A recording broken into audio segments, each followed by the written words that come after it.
Hello everyone, আসসালামু আলাইকুম। সবাই কেমন আছেন? আল্লাহর রহমতে আমরা সবাই ভালো আছি। তো মায়ের রমজান চলে আসলো, রমজানের প্রস্তুতি শুরু। আর আমি প্রতি বছর রমজান মাসে আমার কাছে সবচাইতে কঠিন যে কাজটা মনে হয় প্রতিদিন ছোলা ভিজানো, প্রতিদিন ছোলা সিদ্ধ করা।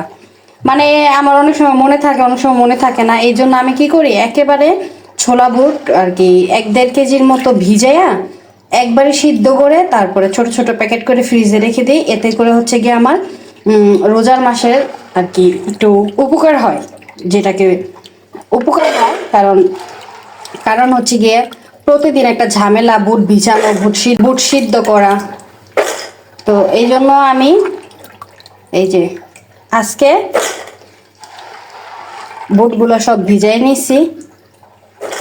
আজকে একেবারে সিদ্ধ করে নিব, তারপরে হচ্ছে গিয়ে আপনার ছোট ছোট পোলটা করে ফ্রিজে রেখে দিব। আপনারা কে কে এভাবে রোজার জন্য কাজ আগায় রাখতেছেন কমেন্টস করে অবশ্যই বলবেন। রমজান মাস রহমতের মাস, আল্লাহ সবার প্রতি রহমত করুক। যার যত আসলে দুঃখ কষ্ট আছে সবকিছু আল্লাহ পাক দূর করে দিক, হতাশা দূর করে দিক। সকলের মনের ইচ্ছা আল্লাহ পাক পূরণ করুক আল্লাহ। এই যে বুটগুলো ধোয়া শেষ, এখন এগুলো আমি সিদ্ধ বসাই দিব। এই যে বুটটা সিদ্ধ হয়ে গেছে, এখন হচ্ছে আমি বুটটা ছেঁকে নিব।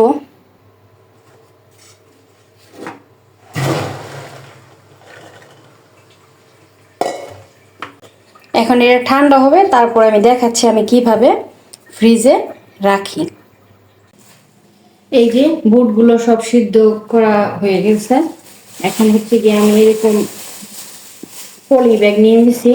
পলির মধ্যে আমার যতটুকু প্রয়োজন অতটুকু করে রেখে রেখে তারপরে আপনার প্যাকেট করব।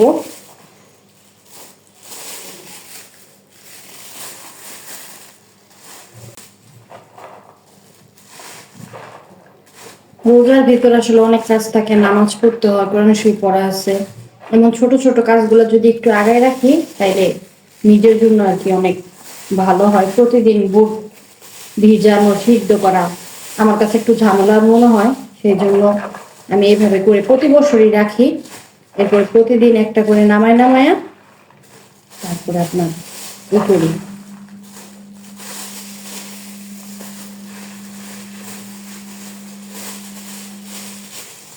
আর মেয়েদের তো এমনিতেও সংসারে অনেক কাজ থাকে, রান্না বাড়া, তারপরে মনে করেন অন্যান্য অনেক কাজই থাকে, সেগুলো করা লাগে।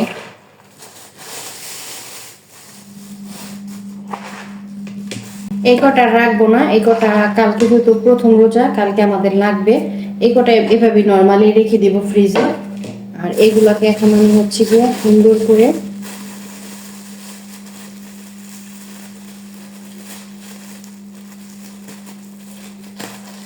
মুখগুলা আটকাইয়া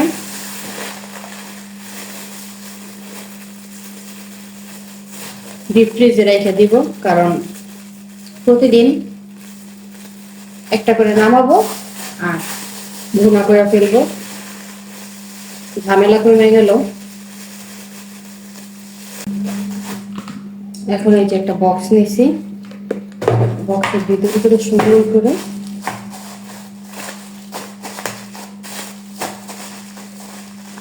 রেখে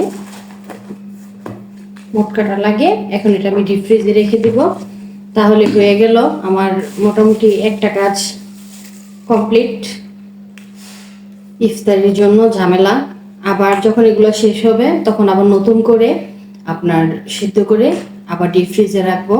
এভাবে করে রোজার মাস আমি আসলে কাজ আগায় আগায় রাখি। চাইলে আপনারাও ট্রাই করতে পারেন, অনেকেই করে, যারা না করেন তারাও ট্রাই করে দেখতে পারেন। তো সবাই ভালো থাকবেন, সুস্থ থাকবেন, আল্লাহ হাফেজ। এখন আরো অন্যান্য কাজ বাকি আছে, ওগুলো করি।